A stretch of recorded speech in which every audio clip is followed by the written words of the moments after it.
Om Sai Ram. We are meeting again today from FCV Scotland, Mohanji Centre of Benevolence, Scotland, for our reading of Chapter 7 of Sri Sai Satcharita. So as always, before we start, let's sit erect, chant, take Baba's name, and then focus on the reading that we are going to be doing today. Close your eyes, sit comfortably. Close your eyes and invoking Baba's presence in your heart center, let's chant Om Shri Sai Nathaya Namaha 3 times.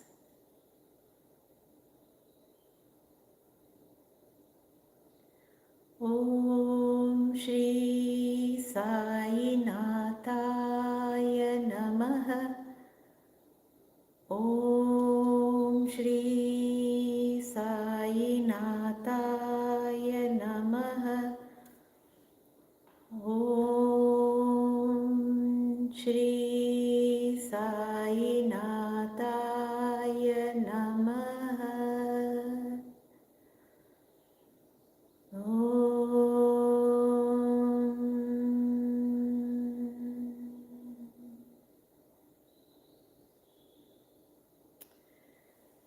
Namaste once again. I invite you all to join us daily for this reading as we go live on our YouTube channel. So today, let's start with chapter 7 of the Sri Sai Satcharita. Wonderful incarnation. Sai Baba knew all yogic practices. He was well versed in the 6 processes, including Dauti, stomach cleaning, by a moistened piece of linen 3 inches in breadth and 22.5 inches in length. Kanda Yoga, that is separating his limbs and joining them again, and Samadhi, etc. If you thought that he was a Hindu, he looked like a Yavan. If you thought him to be a Yavan, he looked like a pious Hindu. No one definitely knew whether he was a Hindu or a Mohammedan. He celebrated the Hindu festival of Ramanavami with all due formalities, and at the same time permitted the sandal procession of the Mohammedans. He encouraged wrestling bouts in his festival. When the Gokulashtami came, he got the Gopal Kala ceremony duly performed, and on Eid festivals he allowed the Mohammedans to say their prayers, namaz, in his masjid. Once, during a Muharram festival, some Mohammedans proposed to construct a tazia or tabut in the masjid. Keep it there for some days and afterwards take it in procession through the village. Sai Baba allowed the keeping of the tabut for 4 days, and on the 5th day got it removed from the masjid without the least compunction. If we say that he was a Mohammedan, his ears were pierced, that is, had holes according to the Hindu custom. If you think that he was a Hindu, he advocated the practice of circumcision, though according to Mr. Nana Sahib Chandorkar, who observed him closely, he was not himself circumcised. If you call him Hindu, he always lived in the masjid.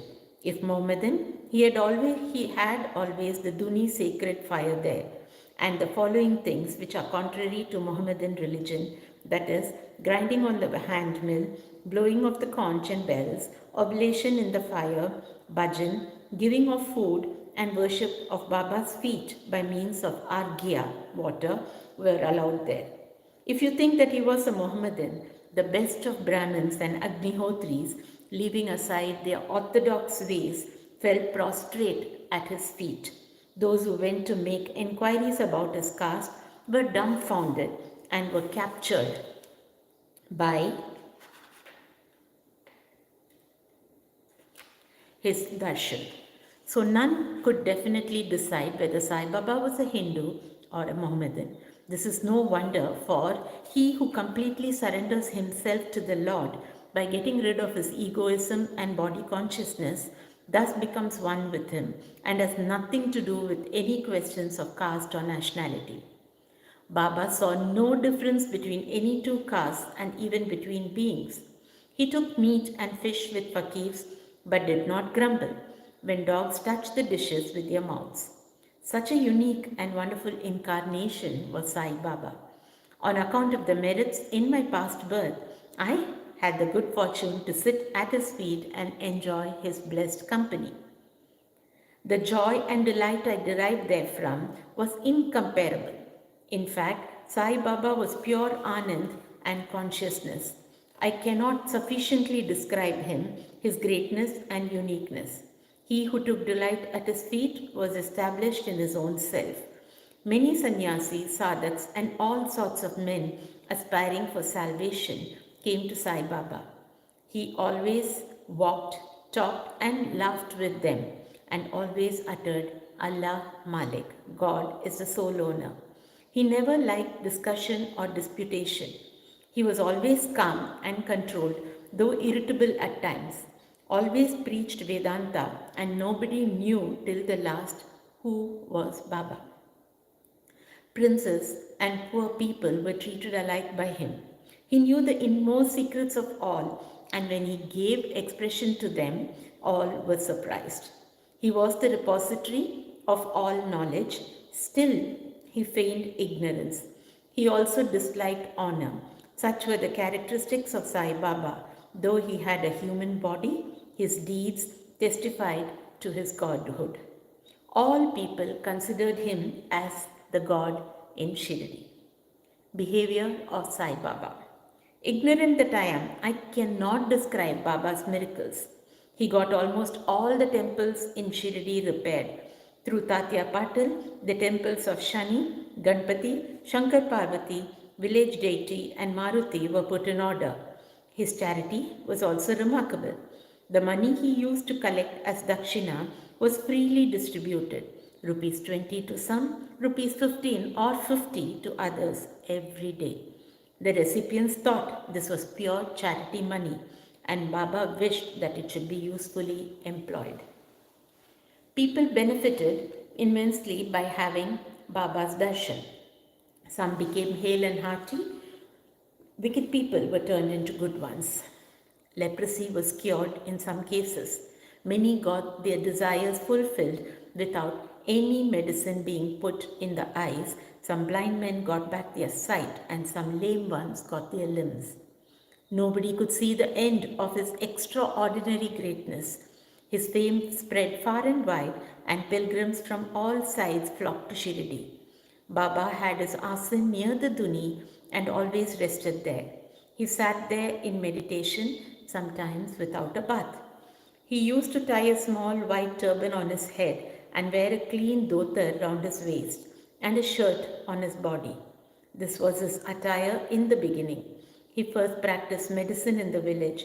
He examined patients and gave medicines. He was always successful, and he became famous as a Hakim, doctor. A curious case may be narrated here. One devotee had his eyes quite red and swollen. No doctor was available in Shirdi. The other devotees took him to Baba. In such cases, other doctors would use ointments, unguents, cow's milk, and camphorated drugs, etc. Baba's remedy was quite unique. He pounded some biba, some carpus anacardium, that is marking nuts, and made 2 balls of them and thrust them on in each eye of the patient and wrapped a cloth bandage round them.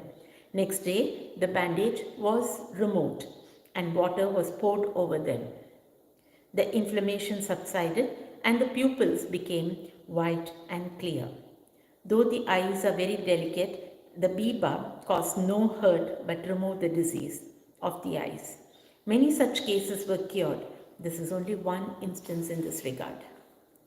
Baba's yogic practices. Baba knew all the processes and practices of yoga. 2 of them will be described here. Dauti Kriya or cleansing process. Every 3rd day, Baba went to the well near the banyan tree at a considerable distance from the masjid, washed his mouth and had a bath. On one occasion, he was seen throwing up his intestines, cleaned them inside outside and placed them on a jam tree for drying. There are people in Shirdi who have actually seen this and who have testified to this fact. Ordinary dauti is done by a moistened piece of linen 3 inches broad, 22 and a half feet long. This piece is gulped down the throat and allowed to remain in the stomach for about half an hour for being reacted there and then taken out. But Baba's dhoti was quite unique and extraordinary. Kanda Yoga. In this practice, Baba extracted the limbs from his body and left them separately at different places in the masjid. Once, a gentleman went to the masjid and saw the limbs of Baba lying in separate places. He was terrified. He first thought of running to the village officers and informing them of Baba being hacked to pieces and murdered. He thought that perhaps he would be held responsible as he was the first informant and knew something of the affair. So he kept silent. But next day, when he went to the masjid, he was very much surprised to see Baba hale and hearty as before. He thought that what he had seen the previous day was only a dream. Baba practiced yoga since his infancy, and nobody knew or guessed the proficiency he had attained in it. He charged no fees for his cures, became renowned and famous by virtue of his merits, gave health to many a poor and suffering person. This famous doctor of doctors cared not for his interests but always worked for the good and welfare of the others, himself suffering unbearable and terrible pain many a time in the process. One such instance I will relate now, which will show the all-pervasive and the most merciful character of Sai Baba. Baba's all-pervasiveness and mercy. In the year 1910, Baba was sitting near the duni on Diwali and warming himself. He was putting firewood into the duni, which was burning brightly. A little later, instead of pushing logs of wood, Baba pushed his arm into the duni. His arm was scorched and burnt. This was noticed by the errand boy Madhav and also by Madhav Rao Deshpande Shama. They at once ran to Baba, and Madhav Rao clasped Baba by his waist from behind and dragged him forcefully backward and asked, "Deva, why you done this?" Then Baba came to his senses and replied, "The wife of a blacksmith at some distant place was working the bellows of a furnace. Her husband called her. Forgetting that her child was on her lap, she got up hastily and the child slipped into the furnace.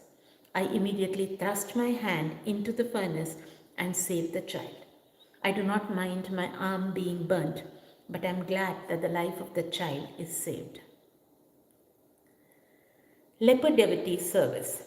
On hearing the news of Baba's hand being burnt from Shama, Madhav Rao Deshpande, Mr. Nana Sahib Chandorkar, accompanied by the famous doctor Parmanand of Mumbai with his medical outfit consisting of ointments, lint and bandages, etc., rushed to Shirdi and requested Baba to allow Dr. Parmanand to examine the arm and dress the wound caused by the burn. This was refused.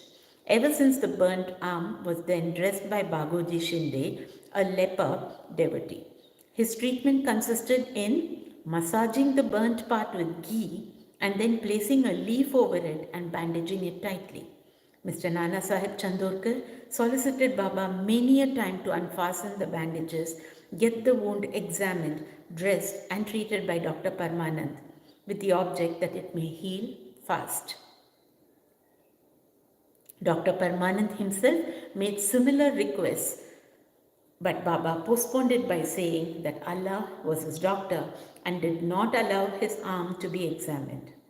Dr. Parmanand's medicines were not exposed to the air of Shirdi and they remained intact. But he had the good fortune of getting a darshan of Baba. Bagoji was allowed to treat the hand daily. After some days, the arm healed and all were happy.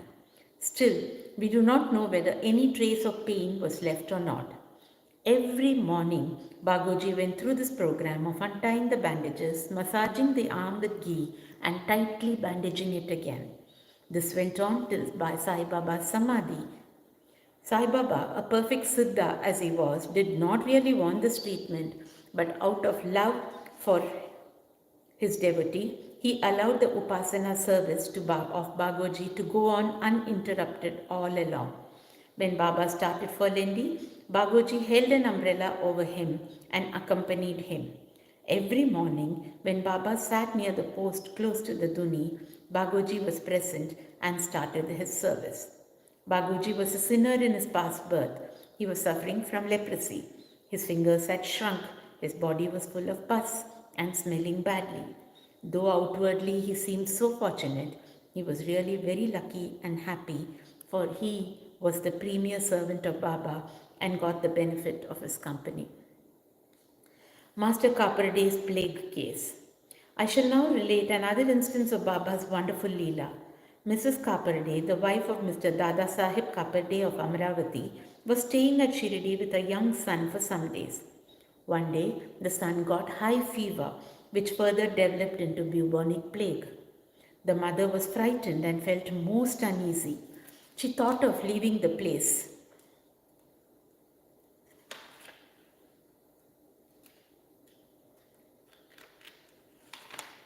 For Amravati. She thought of leaving the place for Amravati and went near Baba in the evening. When he was coming near the Vada, now which is the Samadhi Mandir, in his evening rounds for asking his permission, she informed him in a trembling tone that her dear young son was down with plague. Baba spoke kindly and softly to her, saying that the sky is beset with clouds, but they will melt and pass off, and everything will be smooth and clear. So saying, he lifted up his kafni up to the waist and showed to all present 4 fully developed buboes as big as eggs, and added, "See how I have to suffer for my devotees. Their difficulties are mine." Seeing this unique and extraordinary deed, the people were convinced as to how the saints suffer pains for their devotees. The hearts of the saints is softer than wax. It is soft in and out as butter. They love their devotees without any idea of gain and regard them as their true relatives. Going to Pandharpur. I shall now close this chapter after relating a story illustrating how Sai Baba loved his devotees and anticipated their wishes and movements. Mr. Nana Sahib Chandorkar, who was a great devotee of Baba, was Mamlatadar at Nandurbar in Kandesh. He got an order of transfer to Pandharpur. His devotion to Sai Baba bore fruit as he got an order to go and stay at Pandharpur, which is regarded as the Bhuve Kunta, heaven on earth. Nana Sahib had to take immediate charge, so he left for the place without even writing or informing anybody at Shirdi. He wanted to give a surprise visit at Shirdi, his Pandharpur, see and salute his Vithoba, Baba, and then proceed further. Nobody knew of Nana Sahib's departure for Shirdi, but Sai Baba knew all about this, as his eyes were everywhere, omniscient. As soon as Nana Sahib approached Nimgaon, a few miles from Shirdi, there was a stir in the masjid at Shirdi. Baba was sitting and talking with Malsapati. Appa Shinde and Kashiram, when he at Malsapati, Appa Shinde and Kashiram, when he at once said, "Let us all 4 do some bhajan. The doors of Pandari are open. Let us sing merrily." Then they began to sing in chorus, the bhava of the song being, "I have to go to Pandharpur and I have to stay on there, for it is the house of my Lord." Baba sang and the devotees followed him. After a short while, Nana Sahib came there with his family, prostrated before Baba, and requested him to accompany them to Pandharpur and stay with them there. This solicitation was not necessary, as the devotees told Nana Sahib that Baba was already in the mood of going to Pandharpur and staying there. Hearing this, Nana Sahib was moved and fell at Baba's feet. Then, after getting Baba's permission, Udi, sacred ash, and blessings, Nana Sahib left for Pandharpur. There is no end to Baba's stories, but let me now stop here, reserving the next chapter for other topics such as the importance of human life, Baba's living on alms, Baijabai's service, and other stories. Bow to Sri Sai, peace be to all. Om Sai Ram, Jai Mohanji. See you again tomorrow.